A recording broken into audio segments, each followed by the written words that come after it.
Hi, Misha here, and we've talked, of course, about one or two Swiss guns on this channel. But one we haven't dealt a lot with is this here. The Swiss SAN, now SIG, SAPR, SAPR, Swiss Arms Precision Rifle. The SG-751, chambered in 7.62 NATO, commonly called 308, and intended as either a battle rifle or a designated marksman rifle, or as they style it, a precision rifle. Now this is the 16-inch version, and as a private person I put on a buttstock, and yes, it's green and the gun's black. I'm blind, leave me alone. Actually, it was the only non-adjustable stock I had, and I thought for shooting it might be a little better.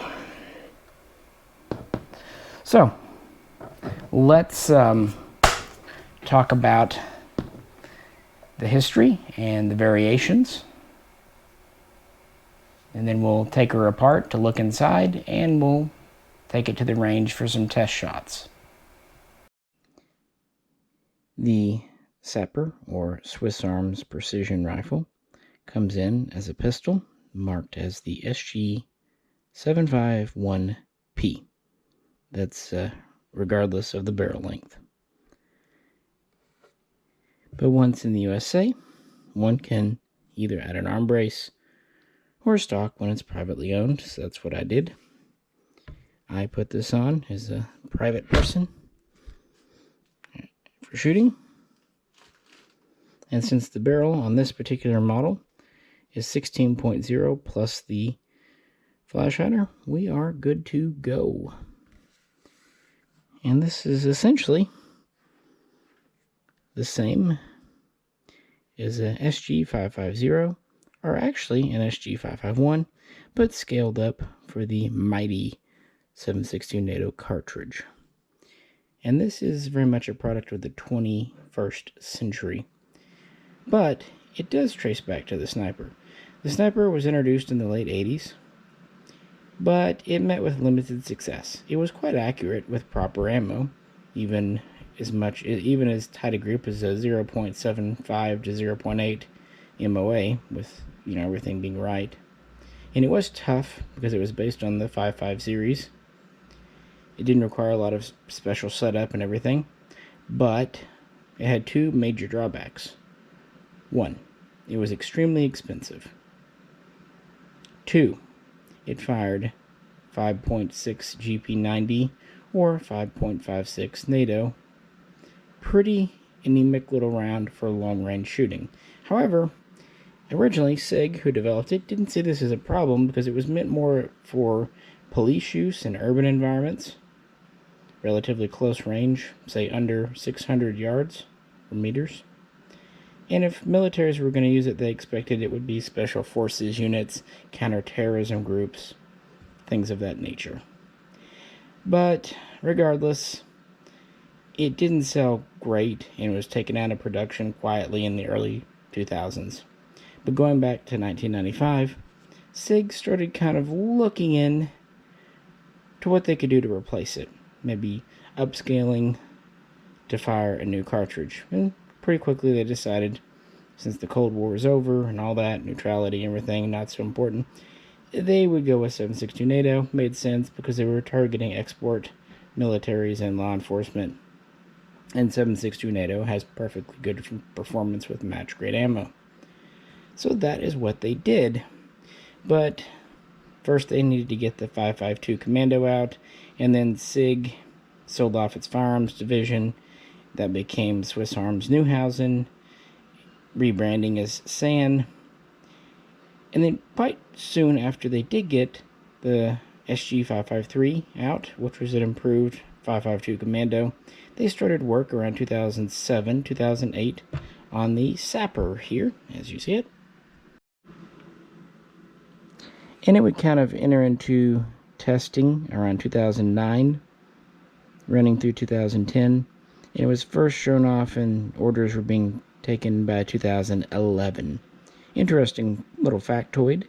The Romanian Special Forces were the first official purchaser and issuer of the SAPR. But Swiss Special Forces Command would soon take an interest, eventually purchasing a few. And these tended to be the 14.3-inch version, and they tended to be equipped with a sound suppressor and lots of other fun gadgets. And probably the most famous unit under them, they would actually field this gun, would be the Army Reconnaissance Division, ARD-10, or if you want to be German about it, AAD-10. I'm sure others have used it too, but that's kind of the one that just pops up. And ARD-10 is their counterterrorism unit. They're charged with protecting Swiss citizens domestically, but also, quite interesting for the Swiss military, abroad. If Swiss citizens or Swiss assets are threatened outside of their borders, this is one of the few groups that may be deployed outside of the country. This is something very limited with Switzerland, but it does explain why they might like to have a rifle like this in their inventory. It's much more suppressor friendly than earlier versions. The cartridge is plenty potent for relatively short to medium ranges, and it's relatively light and has the same controls and essentially the same features as their standard SGGW-90 and even their SGGW-07 firearms that nearly every Swiss male is familiar with. Now you might assume that when they were going to the larger 308 gun, they would start with the 550 and its full-length gas system. But they actually based this gun on the 551 with its carbine length gas system. The initial 551 had a 14.3-inch barrel, later renamed the 551 SB, when the 17.8-inch barrel version was released as the 551 LB. I just think it's kind of interesting. You can tell the handguards are the same, although there is one difference. Of course, overall the gas system is very similar, but this is changed with a different gas regulator. You can see a much larger hole versus here. So you're not going to mix them up. Larger gas block. But yeah, very similar aesthetic. Whereas your 223 caliber, 5.6 caliber guns either have a fixed flash hider or threaded half by 28, or in some cases 14 by 1 left hand. The SAPRs, if they have a removable flash hider, are threaded 5/8 by 24. Nice common pattern, and they have a heavy wall barrel, which, you know, makes sense. They do have the loop for a bayonet lug, but I doubt that's ever employed or even really could be. Also, they never had the traditional diopter sights on this gun. Instead, they went straight from the beginning with the welded pick rail and flip up backup iron sight and flip front sight here. Also, the SAPR has a machined aluminum alloy lower to help save on weight. Because of this bigger barrel, they had to try to get savings where they could. And, you know, for what it is for a DMR type gun, it's not at all overweight. It's not light, but it's not overweight. And we have 20 round translucent mags.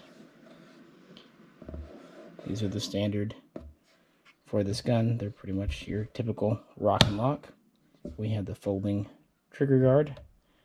Again, pretty standard features. We have a last round hold back and release control, ambidextrous safety, and as I showed you, we still have our adjustable gas regulator, either 2 position or 4, depending on the variant. This not only can be fitted with a sound suppressor, it can also be fitted with a rifle grenade launcher, for military customers that is. And it has your standard pistol grip and buttstock interface there.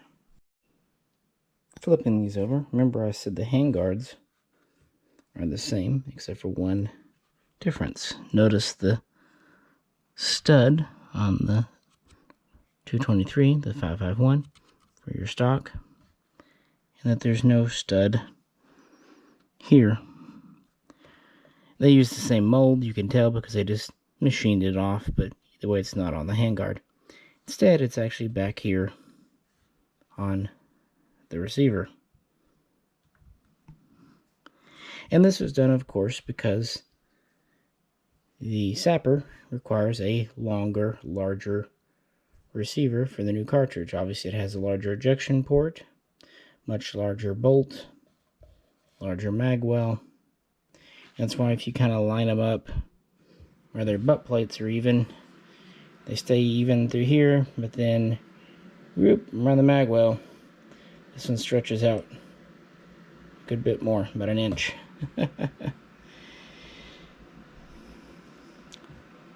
And of course it has a pretty stout spring behind it, but it is very smooth. So a few minor differences like that. But yeah, these are all based on the 551 body, which, as I've said in many videos, is actually my favorite, at least in terms of shooting. It's that happy medium, happy in between.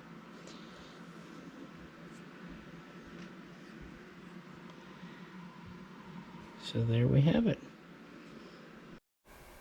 So let's look under the hood. Of course, it has last round bolt hold open with the release in the usual place. And it's got a spring behind it, I will tell you that. Mag release in the same place. You can't tell? Spring. So we have regular takedown pins. These are semi-captive, and by that I mean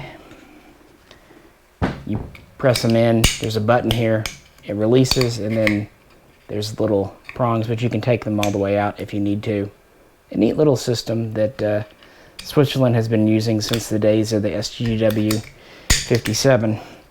So here's our alloy lower, pretty standard semi-automatic trigger pack. In the military and police, they offer these either as 2-position or 3. So select fire or not, depending on kind of its intended role.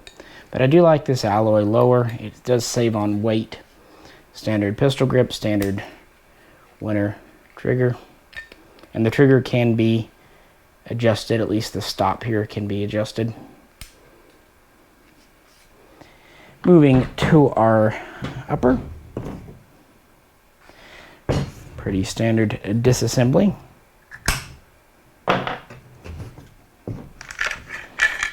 And here we have a much larger, heavier bolt than we typically see, but no, that's to be expected.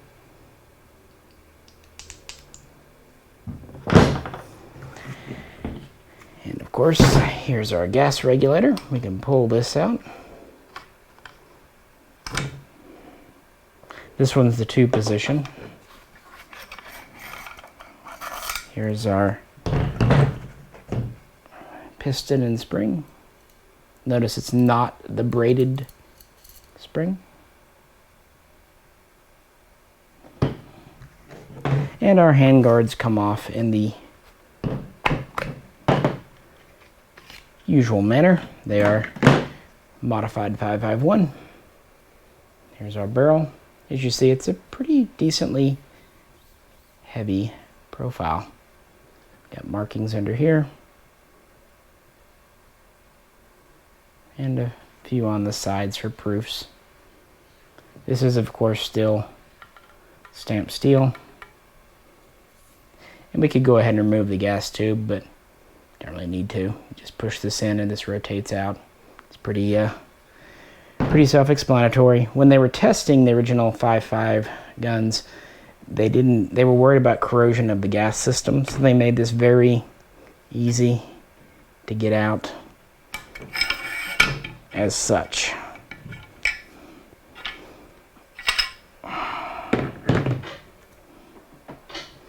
There's our trunnion. It's actually quite light. But yeah, very easy disassembly with no tools on these guns.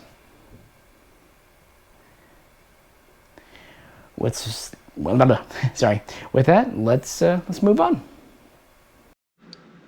Now let's talk about what makes this last batch from JDI Sand Imports, the one that came in May of 2021, a bit distinctive and unique compared with earlier previous batches of SAPRs. Two main things. One, the serial numbers. They are JDI CM00 what have you. And two, they have this oval machined in area here, and you would think that something was machined off and restamped, and you would be right, because it was. And this gets to the aborted SG-750 6.5 Creedmoor project. You know, a couple of years ago, JDI convinced Switzerland to build, for the very first time, the SG-553 and 300 Whisper, 300 Blackout. Again, their words, they say both Blackout and Whisper on their website. Take that for what you will.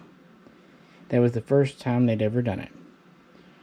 Well, trying to repeat the trick again, JDI contracted with him to build SG-750s and 6.5 Creedmoor. And there was no reason that these would not be approved, just as the SAPRs had been, or the 300 Blackouts, except times they are a-changing in the government and with the ATF. And honestly, this goes all the way back to the middle of 2020. It's not a new 2021 thing, although with the new director, it's probably going to speed up. But either way, the 6.5 Creedmoors were never denied permission to be imported. They just never were granted. Essentially, they pigeonholed it. They filed it in their waste bin. You know, they never give an answer, yes or no. And it's drug on for over a year now. And JDI was concerned that import regs might change and nothing could come in. Meanwhile, Switzerland has several Creedmoor guns ready to go, or at least nearly so. Now, the serial numbers had already been approved, the JDI CM for Creedmoor 000, but the guns had not been. Again, we're getting into different import forms, it doesn't matter. So what they did, they pulled the 6.5 Creedmoor barrels out and plugged 7.62 NATO 308 barrels in, because the chassis were the same, the receivers were the same. And of course, this would have been where the original 6.5 Creedmoor and model markings were. So they quite neatly machined them out, little oval, and gave them more traditional SAPR markings. So we have an oval here, and the serial number is quite unique because it has the CM still in it, but they had to because of the way import regs work. This isn't at all unheard of. If you look at a lot of the Cotton Customs guns in 1989, 1990, like say the Chinese, a lot of those have oval machined out areas where they took the pre-band name off to give it a more appropriate, acceptable post-band name. And you also see it when just companies or importers change, for example, with the Korean Daewoo's. The last rifles, known as the AR-100s, had originally been marked differently, and then were remarked, and they have an oval very similar to this in them. So it's not at all unheard of, and it's a unique and interesting story. Some people think it hurts the value. Some people think it actually helps the value. I kind of feel like it's a draw. From a shooting standpoint, it has zero impact. because these are all factory guns, so it doesn't matter. But that's why these are a little unique, a little different, and why you'll see this oval cut out here. And these all came in with the black furniture and black finish as such. Let's compare the two variants or versions of the SAPR that came in 2021. They are identical, except for the barrel length. Of course, the bottom, as we've already said, this is the 406mm or 16-inch version. And on the top, we have the 520mm, or as they call it, 20-inch version. Although in reality, it's more like 20.5 inches. Now, on the 550, which has a nearly 21-inch barrel, you have the long gas system. And then when you have the 551, you have the shorter carbine length gas. But with the 751, the SAPR, we're using the same 551 gas system. So the barrel just sticks out extra. And both are of a pretty heavy profile. I mean, we've all seen heavier, but yeah. So this is the two that came in. And actually, these are certainly newer models, certainly the 16 inches. Originally, they seem to have come out with the 365mm, which is about 14.3. And that was the original SB. And they had the 455mm, which is about 17.9, which they just call an 18-inch. By the way, they call the 365 just a 14-inch. And then they also added a slightly shorter version, which is really about as short as they can work with this gas system, with a 338-inch barrel, which is about 13.3 inches. So not a whole lot shorter, just a smidgen, just about an inch.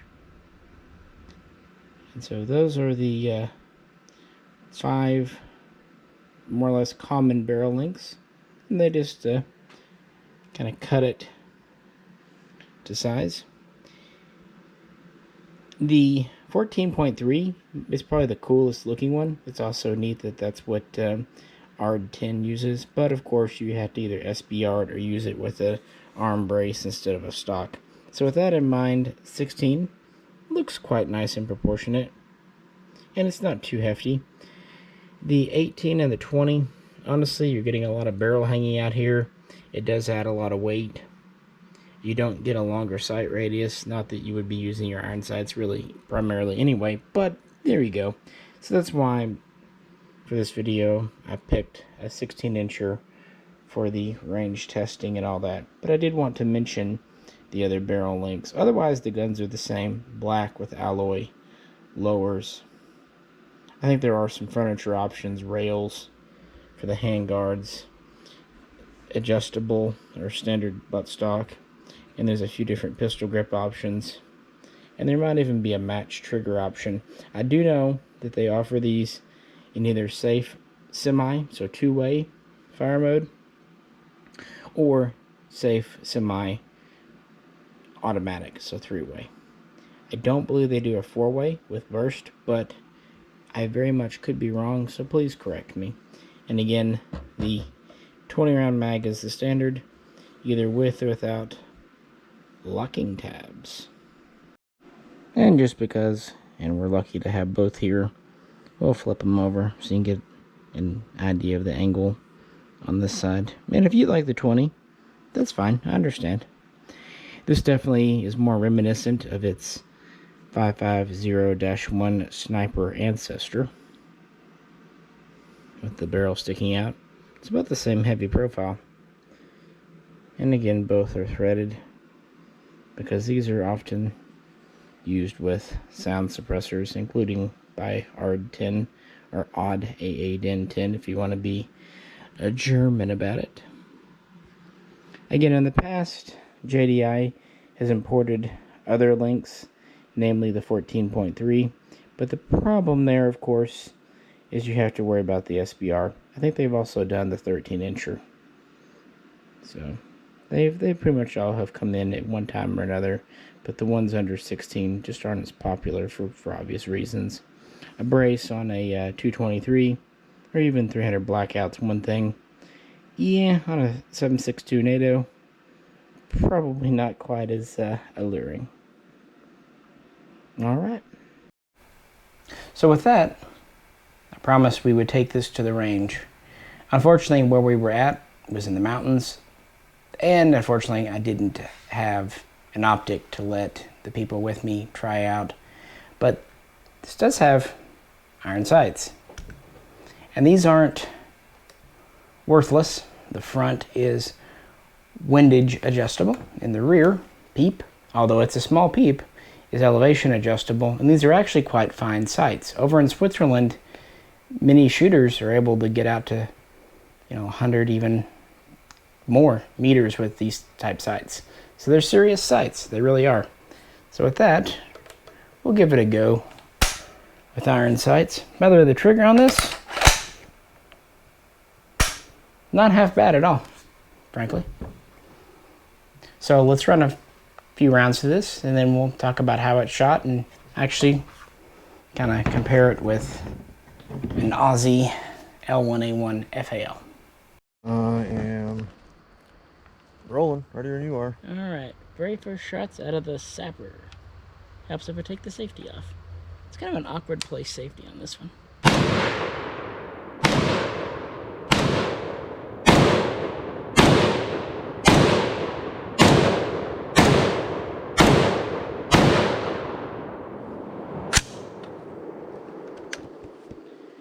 Which one was that one?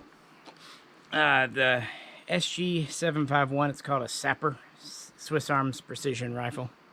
That one's loud. 308. Alright, we're going to let J-Ro try the SAPR now.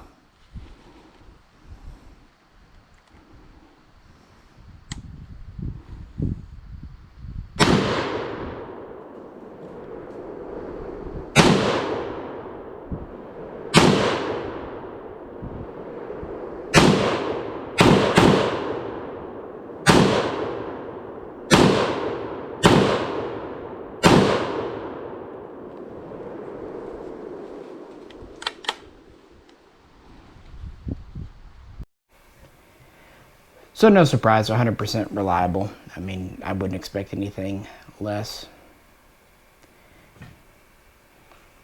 It was very pleasant. This is, of course, my impressions to shoot. It's all about all I can tell you. It's a very light gun for being 7.62 NATO. Again, this is a 16-inch barrel. You can also get 20s.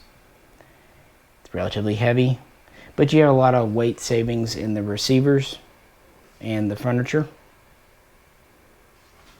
So it's quite a bit lighter than older battle rifles like this Aussie here. Of course, this is a machined receiver, wood furniture. Has very similar sights if you think about it, including the folding rear. So this is a much heavier gun, as would most battle rifle types. But interestingly, the 751 SAPR has less felt recoil. It has a bit of push back, but it has very little flip or twist to it. It does deliver a decent amount of concussion that I noticed standing off to the side while J-Ro shot it. But again, the shooter doesn't feel that, and it wasn't terrible. I felt much worse from muzzle brakes. So that seems to be kind of the tactic. And it is a flash hider, not a muzzle brake in and of itself. But yeah, it was very pleasant to shoot. Relatively low recoil, especially considering the weight. And of course, with our folding stock, this can be a very compact little package for the caliber. You can also mount rails on the handguards, thanks to these holes. Or if you find a set of 551 railed handguards, they should fit with little to no modification. Now its gas system is only 2-position, 4 if you get the suppressor ready version, whereas an FAL of course has many adjustments, so you can really dial it in to help with recoil. But this is old school tech. There's not a lot of modern 308 type guns, or at least military spec. You have, of course, IWI's offerings in the Ace, and you have some stuff from Beretta and CZ. But on the civilian market, you really only have in America this, for what it's worth, the Galil Ace, which is by far the, hello again Earl, cheapest, and you have the Scar, which frankly costs as much as this gun now, especially for the 20-inch DMR version. Unfortunately, I really can't tell you about accuracy. Hopefully one day with an optic in better place we can do a little more with that. But I can say that J-Row was using the iron sights and said even though the hole's small, it was very fine and he had no trouble plinking cans with it. And he has quite a bit of experience with FALs. In fact, his father was the gentleman who introduced me to him and helped me build my first 2. So he has a lot of experience there, and he agreed that it was a more pleasant gun to shoot than the FAL, even though the FAL is still a favorite of ours. Well, there you have it. Kind of an initial review, history, and some shooting. Again, hopefully we can do a little more with this as time goes on. I don't think the 20-inch will be all that more accurate. 16 is pretty good length for 308. And it is a relatively thick barrel, thick enough. Now this is a military grade gun, and it is not a sniper gun. It is a precision rifle or DMR. So don't expect sub MOA, that's not really what it's built for. It's built to be tough and durable and simplistic, easy to take apart as you saw, easy to maintain. It's built to be lightweight and compact. In fact, the version that the Swiss military issues is actually the 14-inch barrel version. So even shorter than this, about here. On the other hand, they often use these with sound suppressors. So there's that. Again, very smooth bolt throw, as you'd expect. Also, very strong spring. And I like the trigger on these SIGs. I always have. And this one is seemingly quite nice. Upper to lower fit is very good. But this is, again, a military gun, so it's going to be built with some variance and tolerance, so you can have interchangeable, swappable parts, as it were. So know what you're getting one way or the other. This may or may not be the right gun for you. If you're wanting a battle rifle come DMR that's built tough and is going to last you, great. If you're wanting a true target gun, this is probably not right for you. It should be able to digest all types of ammo, steel and brass case. No problems there. The only thing is, mags are proprietary. They're rock and lock. You can get them with or without tabs.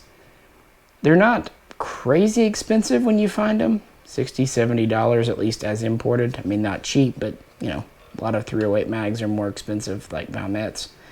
The problem is there's not a ton in the country. These guns have only come in with one, and the batches of spare mags have been sparse, to say the least. That said, JD Ice and Imports has them on order, and hopefully they will be delivered in June or July. Because, I mean, these are good mags, they should last you a while, but you're always going to want to have spares. And with that, folks, that's kind of what I can tell you about this so far. As we learn more, I'm sure we'll share more. If you have any questions or comments, please do post them. And if you have one of these and have shot it for accuracy, please report below. Or heck, if you've done a video, please let us know and link it, because I fully acknowledge my limitations, and that's just kind of one of them. As always, if you could, like, share, and subscribe. And if you haven't, check out some of our other Swiss videos. And if you'd like to help support the channel so we can buy some more 308, please check out the link to the Patreon page. This is Misha, and we'll catch you very soon next time.